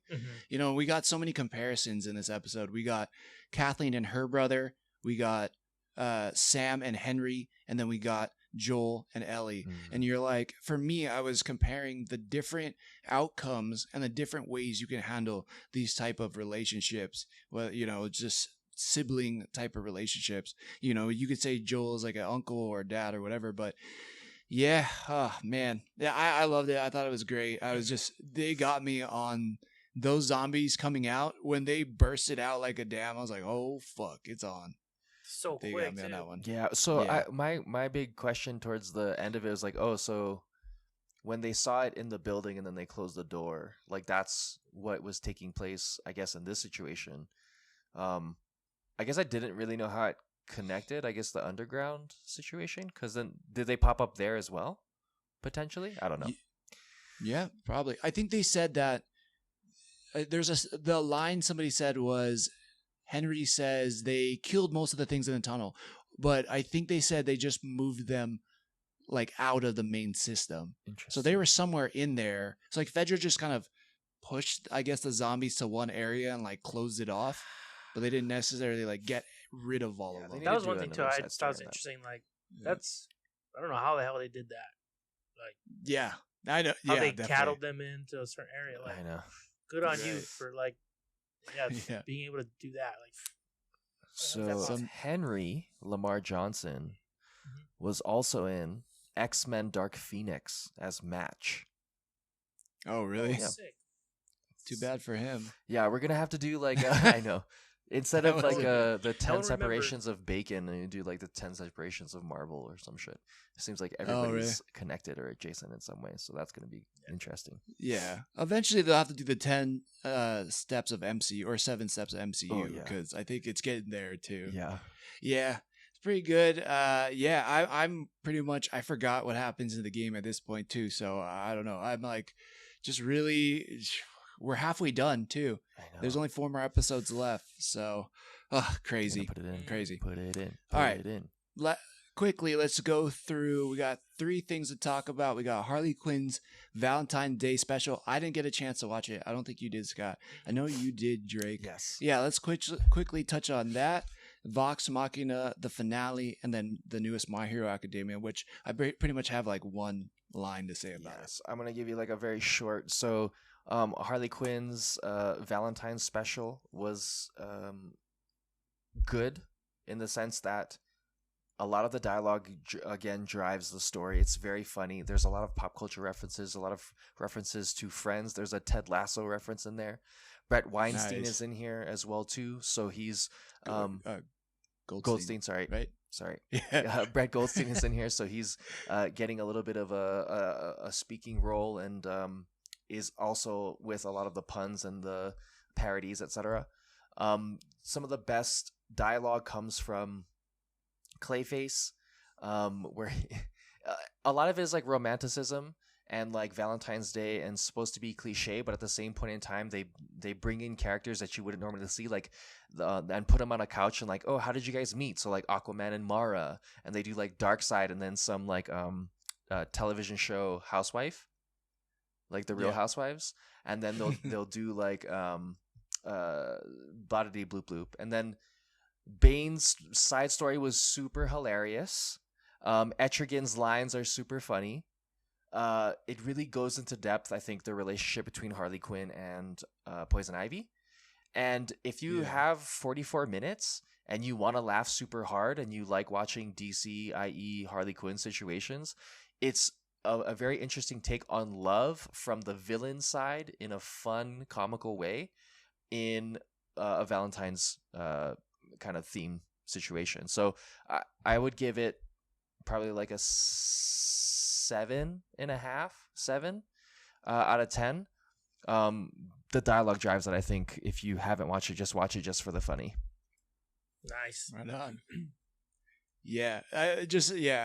I gotta spoil one thing because I just thought it was hilarious. But I know there's one part where Etrigan pops out and he's on like when you're in a little pond and he's on one of those like little pond peddlers. That's like the little boat peddler thing, and he's just like moving his feet and like saying his Etrigan stuff. With his like feet. That part was, I thought, always pretty damn funny. Yeah, dude. Shit. So Bane's lines are just like, so there's a point in there where Bane's on a dating site and he's like, I haven't met anybody because they don't know how to use correct grammar. And it's just like that drives the whole show pretty much. Bane's kind of like ideas and shit. It's just so it's so funny. It's the way they do the villains is just so funny. It really takes you it gives you a broader depth at like who these characters are. Moving on. Sounds pretty good, man. Yeah, I definitely want to check it out. Okay, let's get to it. Vox Machina season 2 episodes 10 through 12. Scott, do you want to kick it off? Yeah. So this was pretty cool. I enjoyed it. Looks like the first episode kicks off with Percy and the team come back to Whitestone. Yep. They come back to Whitestone. They start creating that plan. They talk about the dragon. Then they get to see what's going on with Drax. Grog. Drax. He is He looks kind of like like Drax. Drax, though. He looks That like is- Drax. That's so funny. I didn't that's think about funny. that until it just came out of my mouth now. Yeah, I honestly have not thought about it, but I'm like, oh, I know exactly what you're talking about. So Dave Bautista is wanting to fight his uncle, and so Grog is he goes and approaches his uncle. He doesn't really have a plan. Kind of is getting his ass beat, and his Pike them come in, and they're getting their ass beat, and then Well, Grog she like thinks back- pops her head out. She like pops her head out, and he's like, then the Uncle Kevdak sees her. When she pops her head out, I'm like, why did you just Yeah. stay hidden? I don't know. Anyways, yeah. Fucking, if I was Pike, I wouldn't have popped my. No, we're going back to like what really happened. Yeah. In real life. Yeah, okay. real life, man. Use your magic healing powers and shut up. No. She gets taken, and then Grog has a flashback to that guy, and he's like, "What is you like? Where do you get your power from?" And then he eventually is like, "My friends, Buddies. and my best Yeah, buddies. buddies. Yeah, and then he ends up getting his muscle back through like I guess his rage, which is cool. I guess his power was always there the whole time. Mhm. And he gets that back, and then also he fights, he gets his butt kind of kicked again, but then his actual friends come, Percy and all them, and that was a cool fight actually. They all start using their powers. That And, was so anime-like. that was so Yeah. cool. Yeah, Like- that was epic. Just explosions in the background, characters pose. Percy with like the glare on his glasses. Vex was just dodging. Like now has all the different element arrows. Keela just turning into full tiger mode and ripping people apart. And then you got Vax, who's just like has super speed now. And Yeah, it's- then that's not the only thing at the last episode. But anyways, in this one, yeah, Vax is like my new favorite. It was like Percy season 1 and Vax for me this season. Yeah. Yeah. If there's a video game, for sure. Oh God, cool. dude, Oh, that'd be also, such a good. They speaking need of, a I made critical my- role video game. Yeah, Yeah. Hopefully they grow enough where they can get that. Like, cause I'd play it. Sounds cool. yeah. But I made my Hogwarts dude look like Percy, kind of unknowingly. Oh yeah. In the end, he kind of looks like Percy. He has like gray hair and like glasses and stuff. And Christine was like, "Oh, look at Oh, little nice. Percy," and I'm like, "He kind of does." But- Nice.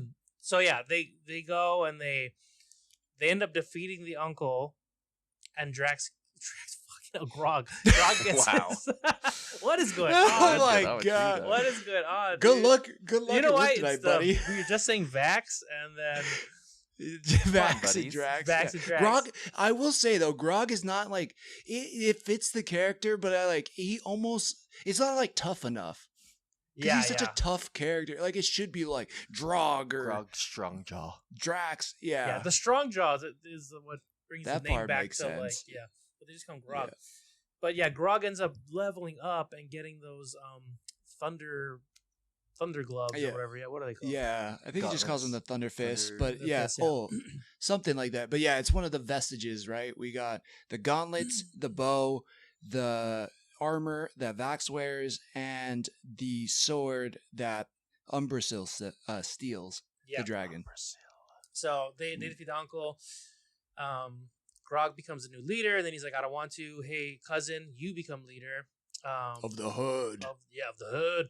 And then, do you guys want to kill a dragon? And they're like, yeah. So then Percy creates a plan, a big ass trap, super boring. That was funny. Everyone falls asleep. Yeah, that was funny. That was funny. They're like, just do this. He's like, yeah, why don't you say that? Okay, we'll dig. Like- He's not very smart, is he? Yeah, that was so Yeah. funny.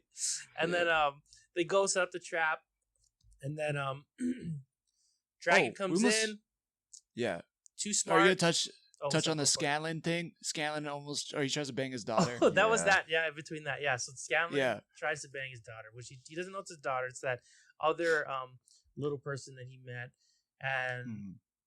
yeah, she ties him up, and he thinks it's all like sexy time, and then she's like, "I'm your daughter, you piece of shit. You don't remember my mom." And then of course he goes back and he's like, "I remember her." Blah blah, and they start diving, and it's this beautiful thing. And then while it's going on, I was like, "It's gonna be a different lady he's remembering." And then it was. He's like, "That wasn't my mom." Like that's hilarious. Like. Yeah, he was like, then he starts saying random names like Janet, Rachel, whatever, and she's like, you don't even remember her He's like, name. I know I'm a piece of shit, but I know that now. I'm trying to change. And then she doesn't kill him, but she has this sword which is really cool. Like she can turn the hilt and it just stays wherever it is, like basically in time. So like it won't fall, gravity doesn't affect it. Yeah. And like space. Anything. Yeah, just like in space. And like it's fucking cool. So he ends up getting out of that, but they use that in the next part where they try and trap the dragon. They do trap the dragon, but of course the dragon like breaks out, and they're doing everything they can. And Scanlan has the idea. He's like, "What if we need to go in the dragon?" I'm like, "What are you talking about?" He's like, "It's full of acid." He's like, "Not down the mouth, like up the butt." So they him and Vax, right? Yeah, Vax. Him and Vax like end up getting catapulted into this dragon's ass. Like Scanlan makes like a giant like finger with like or hand with 2 fingers or something, and it just goes like. Is that what it is? I thought because he goes, "Oh, nice fisting." Oh, was it just a big fist? I thought it was like 2 fingers that led it. It could have been. Yeah. But yeah. Either way, it was a big fist though. And they end up right up in the dragon, and he sets his sword up, and he just like leaves it there in space. And he's like, now the dragon can't move. But in turn, the dragon does. When he breaks out, he just like rips through that thing and he creates a hole.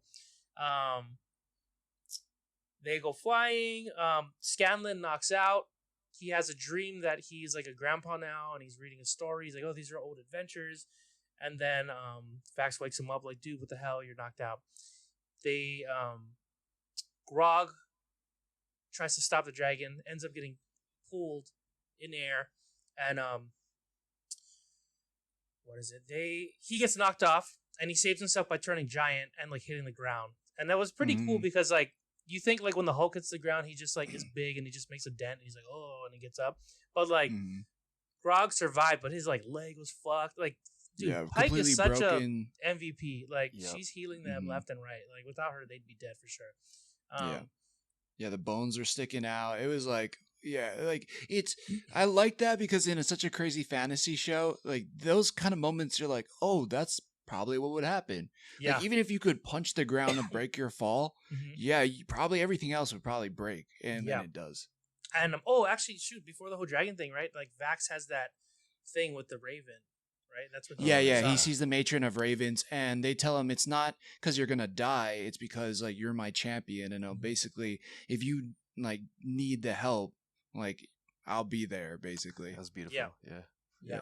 So that was cool. Jump to them trying to get out of the dragon. They're like, well, the only way out of the dragon, because everything's filling up with acid, we need to like the opening of the sword made, we can get out of there. So they squeeze their way out of there, but then they're falling, and then Vax summons like these awesome fucking wings and like catches Scanlan like at the last second or whatever, and then they go. And like, dude, what a cool level up though. He's like not only super fast, he can fly now too. Like, dude. Yeah. He's badass. He's like Hawk. I know. Like, but like better. Yeah, he is like Hawks. I mean, he's pretty much, except for he can't control. No, he kind of is. If you just replace his swords, he can throw his daggers and make feathers, them again. which are pretty much just like the feathers. Yeah, which is a great segue for our next show. But what do you guys think about the season overall? Before we jump ahead too quickly. They killed the dragon too, right? So Scanlan. That's right. I forgot about that part. Scanlan gets that vestige with that sword, and then he ends up like I think it like resonates sound or something. So he like sings into it like and then it like does this mega blast through the dragon's face and kills it. And then you think Scanlan dies, and he pulls the whole Scanlan like, "Did you miss me?" And he's like, "Oh, you jerk," and I secretly love you, kind of situation. It was cool. I'm hoping Scanlan gets to keep that weapon, and like we see him use his music and just maybe it's like a crazy magic tuning fork or some shit. But I think overall I like the season. Like it's definitely not this season was just the last episode. It feels like it's like not done, but it's gonna be picked up. It's like a part 1 to a bigger story, because I think the whole dragon conclave thing is like a bigger story altogether. But so far we still got 3 dragons to slay, right? They only killed 1 dragon. The first season, episode 1 started with 4 or 5 dragons, and they only killed 1 by the end of the season. So I would think that there's probably going to be at least 2 or 3 more seasons if people keep watching too. So it's like,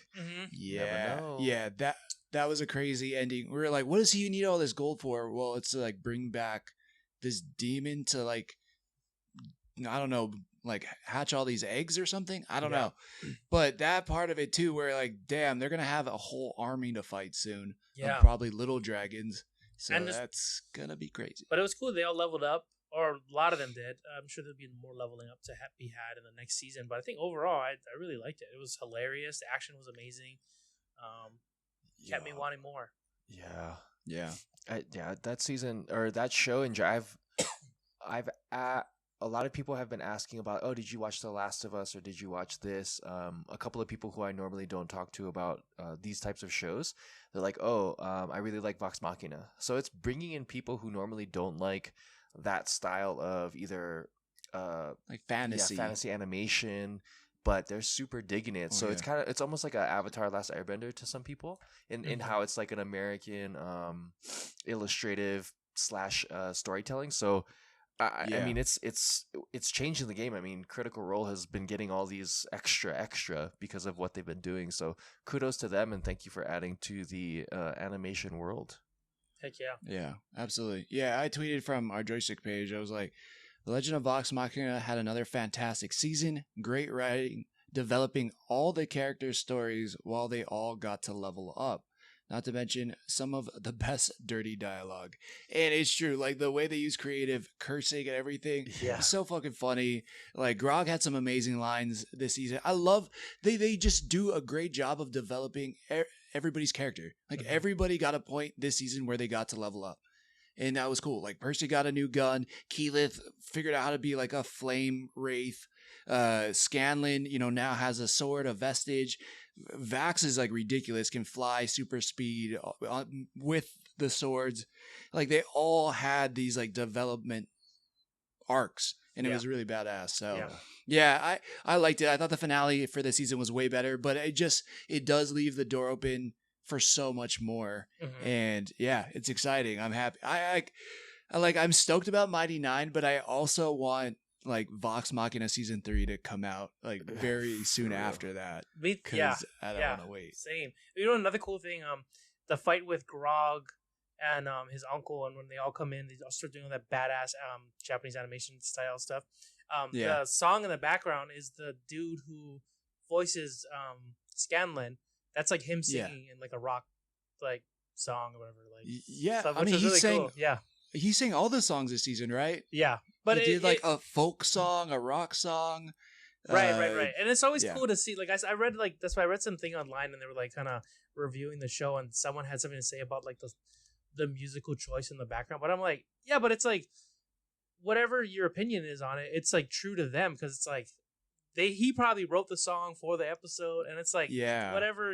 Yeah, it needs to. Yeah, it's true to them. So it was cool. I really like. Yeah.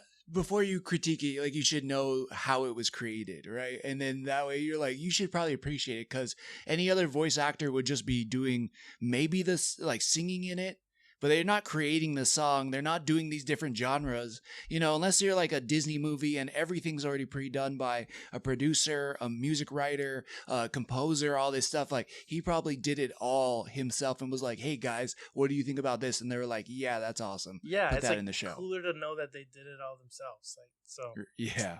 That's awesome. Yeah, it's great. I love that show. Hope more people. That's great to hear what you said, Drake. Too. I'm happy that other people are kind of catching on to it and like it as well because that was amazing. All right, so last but not least, and very quickly, My Hero Academia. I want to say it was episode 18. Don't quote me on it. The latest one that dropped on Hulu. We're catching up with Deku after he decided to drop out of school, and now he's just a pro level hero at this point. We don't even start off with him. We start off with these two random heroes, and he basically has to go save their ass from the muscular villain. And he's like a pro now. He was like, I dropped out of school, and he like LeBron James did. He was like, I'm done. I'm just gonna go straight to the pros. And it was sick. I like that he's wearing the hood now and the costume. It looks cool. I don't kind of understand how he's leveled up so fast. And all that. Like, I know he has all the power of the world. I mean, he has All Might's power, but I don't really understand it. But I don't know. I guess to say, like, this wasn't my favorite episode. It felt like they jumped ahead, and I don't really understand why. Maybe it'll become more apparent down the road. But there were so many things left undone. There's so many villains that escaped. Shigaraki's still out there. All for One is still there. Like, I don't know why he had to drop out of school to not put his rest of his students in danger. Does he never go back to the school now? I don't know. It's a weird choice for me. I'm not exactly sure I loved it. But anyways, do you guys have any thoughts on that? Yeah, it's weird. It's like he's joined the Justice League or something, right? Or he's like, oh, he's an Avenger now. Like, you see him at the end, and he's with all the top number heroes, and it's like, right. Whether they're just like he's in a master class of how to be a hero or whatnot. Like, I mean, maybe that's the best. That's the way he's gonna learn now. Is like they give him tips, and then he has access to his past selves, like, and they're kind of tutoring him. Like, also, hey, vestiges. Yeah, it's also his vestiges. Yeah, they're like, hey, don't, not our, like, everyone's power is like OP. Like, use it as a tool. Like, be smart about it. So I guess it helps that we already know he was one to like take notes all the time, and like, so I guess it kind of makes sense that he's leveling up rapidly, but it is kind of strange that he's like, I just turned it on and now I'm like a pro, like, kind of thing. Like, my tools were already there, and like now I just had to believe I could do it, which is, yeah, it's kind of weird. But I guess he does have some level ups. He has those wraps on his arms and shit that kind of like compress, so he doesn't break shit. But other than that, like, yeah, he handled that freaking dude like nothing. Like, it's pretty insane. I mean, I guess if you can always just strike at 100%, then maybe. But I didn't like that. I mean, it took like 2 or 3 seasons for him to get to 15%. Yeah. And then he was at like 40%. Now he's just at 100. Like, I don't know. I don't like that jump for me. No, like, he used I think it was like 49 or 48% on the dude. I think in the flashback he said he used 100 on him, like, when he first fought him. But yeah, yes. But like 48 to 100 is like, well, I want to see him build that 60% or 50, whatever. You know what I mean? Like, I want him to see him build it up. It was just like, we don't need to worry about that anymore. Yeah, he's maxed out. Yeah, like, it seems like every once in a while he just jumps 10%, and you're like, well, you could just handle that now? Like, when? Yeah. Without, and he was just in a coma. And now, like, if they knew All for One was going after him, would you let him just run around by himself? That's true too. Yeah. Because what, like, I just was not a fan of this episode. Let's just put it that way. Drake, do you have any thoughts on it? No, I agree. The time jump really brought me out of it, just because, I mean, you can see if it's like it's a Naruto or like a Dragon Ball Z, where like the season ends and then we move on and then they're different. Like, that makes sense. But in the middle of this, it's either saying to us there's something that we're not seeing, much like how Scott was talking about, like what is it, Young Justice, like maybe they're doing like some secret situation behind the scenes, and or trying to find some way to kind of like adulthood this individual. But it's not really like anime to rush things like this, so it is very off. And I agree, there's something either we're missing, they're not doing correctly, which I doubt because they typically have been on point, and or there's something to come that they want to completely surprise us with. So I mean, obviously I'm going to still keep watching, but very strange. Yeah, it's just an interesting time jump that happened in this episode. For whatever, like, a mid-season time jump is just weird. I don't get it. But anyways, computer's gonna die, so let's close this bad boy up and let's get going, finishing right in the nick of time. Guys, any final words for this week? Oh, Ant-Man. Oh, yeah. Sorry, I just got excited about it. Oh, yeah, well, that's a good final word. We're all hoping to see it this weekend. I know I got my tickets. Super excited for this movie. It's going to be like a pretty big deal for the next phase. So I'm sure we'll have a lot more to say next week. But other than that, I'm full time. Pretty much go watch Ant-Man if you haven't. That way, when we discuss it on a Monday, you can all be up to date. Absolutely. Yeah, and I'm pretty sure we'll do just Ant-Man. Like, that'll be like an episode into itself. So, all right, well, stay tuned, guys. Thanks so much if you made it this far. Really appreciate it. Go follow us on the socials, Instagram and Twitter, so you can interact with us. Really appreciate it. And as always, thanks for sticking with us. The Joy Schtick Show.